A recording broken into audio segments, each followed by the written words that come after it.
මේ මාස්ටර් අපිට සමා වෙන්න මාස්ටර්. මේ අයියලා නංගිලා අක්කලා මල්ලිලා ඔක්කොමලා අපිට සමා වෙන්න ඕනේ. ගමේ කතන්දරයක් යනවා අපි කුඩු විකුණුවා කියලා. එහෙම එකක් නැහැ. අපි මේ කුඩු විකුණුවාද අපි කුඩු දැකලවත් නැහැ. ඇත්තමයි කියන්නේ. සත්තයි. ඇයි දැන් තමුසෙලා මෙතනට ආවේ? ඈ? තමුසෙලා පස්සෙන් පොලිසිය පන්නනව නේද? ඔව්. ඊයේ අපේ වාඩියට පොලිසියෙන් ඇවිල්ලා සිරිසෙන මාමමත් අරගෙන ගියා. මේවනේ මාස්ටර් දන්නවනේ මාස්ටර්. මාස්ටර් දන්නවා. මම මේගොල්ලන්ට කියලා යන්න ආවේ. මේක සම්පූර්ණයෙන්ම කුකුල ලකුණේ ගේම් එකක්.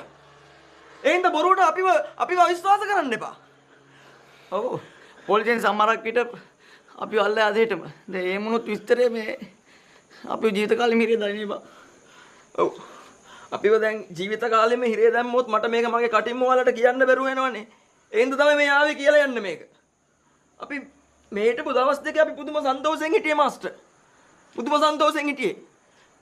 අපි වැරදි වැඩ කරනවා තමයි. හැබැයි අපි කුඩු විකුණන්නේ නැහැ. කුඩු විකුණන්නේ නැහැ අපි. බියන්නම් මාස්ටර්. හැබැයි කට්ටිය වැඩේ සුපිරියටම කරන්න ඕනේ හොඳේ. සුපිරියටම දෙන්න ඕනේ ඔයගොල්ලෝ වැඩේ.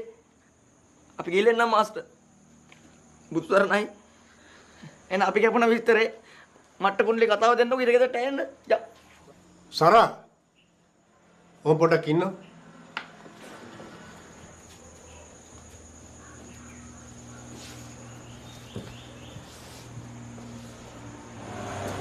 පොඩක් කලබල වෙනවා ඔහොම ඉන්නකෝ. ඒ අහම අවුලක් නැහැ මාස්ටර්. මාස්ටර්ලා මේ වැඩේ කරගෙන යන්නකෝ. මාස්ටර් මේ ගමේ මාස්ටර් අපිට මිනිස්සු විදියට සැලකුවේ මාස්ටරුයි ලොකු හඳුරුයි විතරයි.